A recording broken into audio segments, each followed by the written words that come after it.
À la une de l'actualité béninoise ce soir, la tournée statutaire au titre de l'année 2024 du préfet du département du Mono, Bienvenu Milorin, s'informe de l'exécution du plan de travail des conseils municipaux sur son territoire de compétence.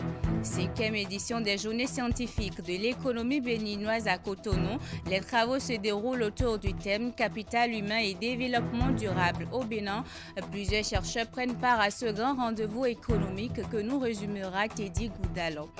Et puis atelier de reddition de comptes du projet d'appui au développement des filières protéiniques dans les départements du Zou et des collines. Au menu des échanges, le bilan des réalisations ainsi que la visite de quelques infrastructures réalisées dans les communes bénéficiaires du projet. Bonsoir et bienvenue dans le Bénin de ce soir. On démarre par le département du Mono. Le préfet a commencé au cours de la semaine la deuxième phase de sa tournée statutaire au titre de cette année 2024. Il s'agit pour Bienvenu Milorin d'aller évaluer le travail que se font les responsables en charge des administrations communales sur son territoire de compétence. Retour ici sur l'étape de Comé, l'une des 6 communes de ce département, avec Nassi Salossé. Je vous souhaite la bienvenue à la mairie de Comé ce matin. Des civilités du maire de Comé pour accueillir le préfet du Mono dans sa tournée statutaire dans les communes relevant de son territoire de compétence. Cette année encore, la question de mobilisation des ressources propres est au cœur des débats et la commune de Comé a fait des efforts dans ce sens au regard du tableau présenté par l'administration. Puisque les prévisions de 2024 font pratiquement le double de 2023 et les réalisations au 30 novembre 2024 sont autour de 70% pour les grandes masses de recettes.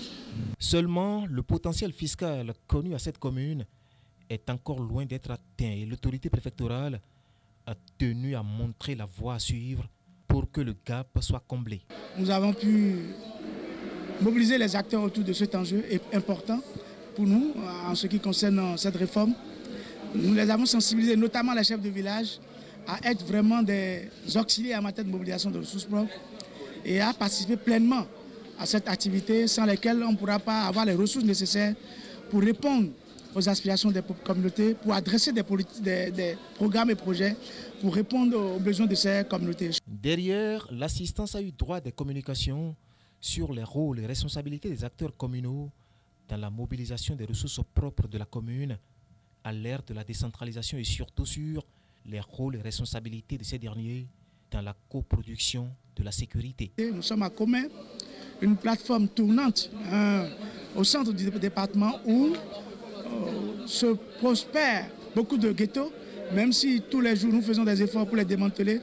Nous avons donc également profité pour mobiliser les acteurs locaux, notamment les chefs de village, chefs de quartier, chefs d'arrondissement, à l'effet de surveiller de très près ces ghettos et de donner l'information aux chefs d'unité pour qu'avant la fin de cette année, nous puissions démanteler tout ce qui est présent sur leur territoire respectif. Parole a été enfin donnée aux populations qui ont exprimé leurs préoccupations pour le développement de leur localité. Tout comme la commune de Comé, les 5 autres du département du Mono accueilleront Bienvenu Milorin et sa suite au cours de cette tournée statutaire. Exercice voulu par le législateur pour mieux apprécier la conduite de la politique de développement confiée aux collectivités locales. D'une tournée à une autre, le préfet du département du Littoral était également en séance de travail ce jeudi 12 décembre 2024 à la mairie de Cotonou. Alain Oronla a pu s'enquérir du fonctionnement de la municipalité et travailler ensemble avec le maire et chef d'arrondissement sur les difficultés qu'il rencontre. Vous aurez les détails dans nos prochaines éditions. On parle à présent de la 5e édition des journées scientifiques de l'économie béninoise qui s'est ouverte ce jeudi 12 décembre. 2 jours durant, les participants vont discuter autour des thèmes centraux, capital humain et développement durable au Bénin. Plusieurs chercheurs de renom prennent part aux activités. Teddy Goudalo et Rachidi Soubérou.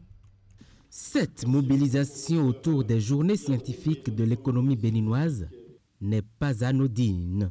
Le capital humain étant au cœur du programme d'action du gouvernement, les participants sont appelés à réfléchir sur la thématique centrale capital humain et développement durable au Bénin. La présente édition des Journées scientifiques se tient dans un contexte où les économies africaines sont confrontées à de nombreux défis. On peut notamment citer pauvreté, sécurité ou insécurité, santé, éducation, climat, etc. Défis qui rendent encore plus complexe la recherche de nouveaux fondements de leur croissance et l'exploration de nouvelles pistes de politique économique. En instituant donc ces journées, le gouvernement béninois nous rend témoins d'une période où la connaissance et l'innovation jouent un rôle crucial dans le développement socio-économique. L'une des vocations de ces rencontres annuelles est de susciter le débat sur les travaux de recherche porteurs de recommandations opérationnelles capables d'avoir un impact concret sur l'économie du pays. Les échanges ici tournent autour de 7 axes stratégiques. Il s'agit de l'éducation, formation technique et professionnelle, santé, alimentation, nutrition, éducation et productivité, inclusion sociale, pauvreté et inégalité et bien d'autres. Les discussions s'articuleront autour de questions fondamentales ci-après. Comment améliorer la qualité de l'éducation dans un contexte de ressources limitées? Comment garantir l'accès universel aux soins de santé de base? Et surtout, comment allier nos stratégies de développement sur des objectifs de durabilité afin de construire une société plus équitable et résiliente. Ces problématiques, bien qu'ambitieuses, ne sont pas insurmontables. Elles nécessitent une approche coordonnée où les décideurs publics, le secteur privé, la société civile et les chercheurs collaborent étroitement pour élaborer des solutions innovantes et inclusives. Pour une conférence inaugurale, la communication s'est accentuée sur l'importance du capital humain. Les travaux se déroulent 2 jours durant à Cotonou. Direction dans le département de Lomé. Là-bas, la remise d'un important lot d'équipements de protection individuelle a été effectuée au cours de la semaine au point d'entrée de Sémékraké par l'organisation Corridor Abidjan-Lagos. Ce geste s'inscrit dans le cadre du soutien des pays dans la prévention, la détection et la riposte contre les épidémies au niveau des frontières terrestres. L'occasion a réuni les autorités du Nigeria et du Bénin. Compte rendu de Hugues Vingbe. Masques chirurgicaux, masques N95, gants, gel hydroalcoolique et savon liquide. C'est la composition de ce don de l'organisation du corridor Abidjan-Lagos au profit des postes frontières de Kraké et Owodé. Le geste intervient après la réalisation en septembre 2024 de la cartographie des flux migratoires au point d'entrée de Sémékraké. L'objectif de cette remise d'équipement d'une valeur de $5,000 américains est de contribuer au renforcement des capacités logistiques des points d'entrée de Sémékraké et Owodé dans le cadre du règlement sanitaire international. Ces équipements permettront également de soutenir la lutte contre l'épidémie du Mpox qui sévit actuellement en Afrique, notamment au Nigeria. Le déplacement de la population va avec ce que ça comporte comme problème de santé publique. Avec la stratégie One Health, une seule santé, tous ceux qui travaillent sur cette plateforme de la frontière Sémékraké doivent regarder dans la même direction du point de vue de leur santé individuelle et celle des usagers de cette frontière. Le représentant de la partie nigériane, contrôleur de l'immigration à Sémékraké, revient sur les enjeux sanitaires au niveau des frontières entre le Nigeria et le Bénin avant d'exprimer sa gratitude. L'organisation du corridor Abidjan-Lagos est une structure sous-régionale créée en 2002 par des chefs d'État ouest-africains avec pour mandat de mettre en place des services de prévention, de soins et d'accompagnement dans le cadre de la lutte contre les IST, le VIH-Sida et les autres épidémies. Les responsables sécurité incendie des entreprises savent désormais un peu plus sur les systèmes de sécurité incendie innovants. Ils ont été entretenus sur le sujet au cours d'un séminaire de formation organisé à Cotonou ce jeudi par Benin Tracking Security, un séminaire au cours duquel les participants ont eu droit à des présentations détaillées et des démonstrations sur les systèmes de dernière génération. Plus de détails dans ce reportage. Plus de 14 ans déjà que la société de sécurité moderne, Benin Tracking Security, opère dans la fourniture des services de sécurité, l'intégration des solutions électroniques et l'anti-incendie. Elle n'entend pas s'arrêter en si bon chemin. C'est ce qui justifie cette journée assez spéciale de présentation et de démonstration des systèmes de sécurité incendie innovants. La rencontre est initiée à l'endroit des responsables sécurité incendie, des entreprises, des usines, banques et des opérateurs télécoms. Ceci dans le but de leur permettre de prendre connaissance de la responsabilité de la sécurité incendie au sein des entreprises et surtout leur présenter les systèmes de dernière génération à portée de main au Bénin à coût réduit. Fire protection is very important.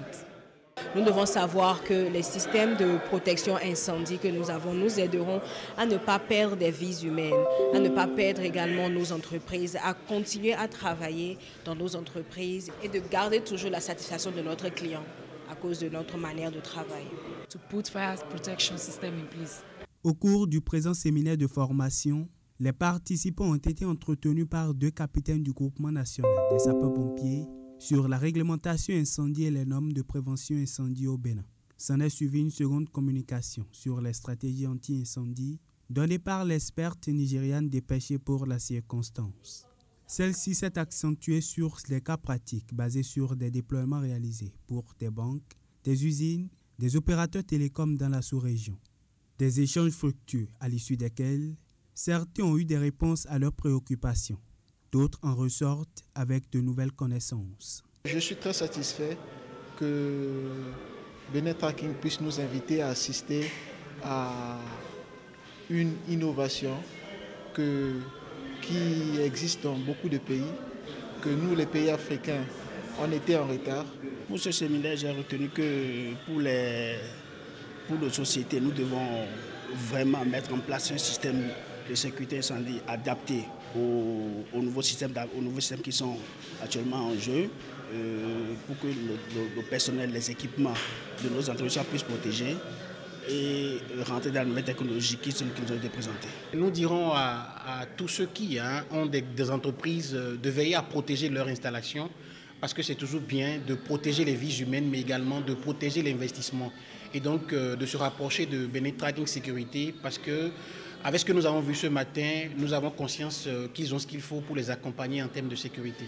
À travers ce séminaire de formation, il est désormais bien clair pour ces responsables sécurité incendie des entreprises, des usines ou industries, des banques et des opérateurs télécoms que la sécurité incendie ne doit pas être une option, mais une responsabilité. Et Benin Tracking Security, pionnier de la sécurité moderne au Bénin et carrefour des nouvelles technologies, est disposé en collaboration avec ses partenaires à leur faire un risk assessment et à les accompagner dans la mise en place de solutions innovantes à coût réduit, adaptées à leur contexte et à leur réalité. Après 3 jours de réflexion, les travaux de la première rencontre régionale entre les membres de chambres de commerce et d'industrie du Bénin et du Togo ont pris fin ce jeudi à Grand Popo, une rencontre organisée de commun accord par les 2 institutions consulaires pour la promotion de l'entrepreneuriat dans les corridors cibles du programme régional d'intégration des machines agricoles. Retour ici sur la cérémonie de clôture avec Nassi Salosset et Florent Dou. Le degré de l'applaudimètre a été à la hauteur des recommandations formulées à l'issue de cette première rencontre régionale initiée par les chambres de commerce et d'industrie du Bénin et du Togo. Des recommandations qui se résument à la viabilité des initiatives entrepreneuriales agricoles, la facilité de l'accès des entreprises agricoles aux technologies innovantes de production et de transformation et surtout l'accès des entrepreneurs agricoles au foncier sécurisé. L'ensemble des objectifs fixés à cette première rencontre régionale a été atteint.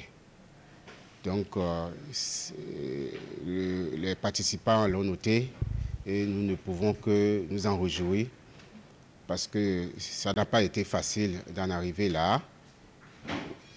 Mais nous avons noté que tous les participants sont satisfaits de pouvoir participer à cette première rencontre régionale. Satisfaits, surtout avec des engagements pris par les décideurs de leur enrayer les goulots d'étranglement, notamment pour ce qui concerne la libre circulation de leurs produits dans les deux pays. Et cette liberté de circulation connaît quelque peu des entraves au niveau de nos pays. Et l'ARA va travailler avec tous les acteurs donc, impliqués dans le primat à lever progressivement ces entraves, notamment en s'appuyant sur les cadres de concertation qui sont mis en place au niveau des corridors qui relient les deux pays. Du côté du Bénin, nous avons le corridor de Dogbo qui prend en compte Aplahoué et Koulekamem. Nous avons le corridor d'Abomey qui prend en compte bien sûr Djidja et Abomey. Nous avons le corridor de Glazoué qui prend en compte bien sûr Dassa et Savalou et Banté. Nous avons le corridor de Djougou qui prend en compte Waké, bien sûr, et Kopargo. Nous avons enfin le corridor de Malanville qui prend en compte Karimama. Des corridors ciblés par le programme régional d'intégration des marchés agricoles qui, depuis 3 ans, assiste les entrepreneurs agricoles à travers divers appuis techniques et financiers. Je voudrais donc, mesdames, messieurs, vous suggérer que de retour dans vos pays respectifs et dans vos services, vous puissiez approfondir ces questions que vous avez soulevées ici et les propositions faites, afin que, à la rencontre prochaine, on puisse dire qu'au moins l'une des contraintes majeures identifiées ici a été levée dans les deux pays. Des contraintes majeures à lever avant la fin de ce programme, dont l'échéancier prévoit encore 3 ans de mise en œuvre. Un programme d'un coût de plus de 36 milliards de francs CFA et dont le financement est assuré par le Fonds international pour le développement de l'agriculture. Je vous l'ai annoncé en titre, atelier de reddition de compte du projet d'appui au développement des filières protéiniques dans les départements du Zou et des Collines. Au menu des échanges, le bilan des réalisations ainsi que la visite de quelques infrastructures réalisées dans les communes bénéficiaires du projet. Vous aurez les détails dans nos prochaines éditions puisqu'il y a un souci technique justement avec cet élément. C'est la fin de ce journal. Merci pour votre aimable attention.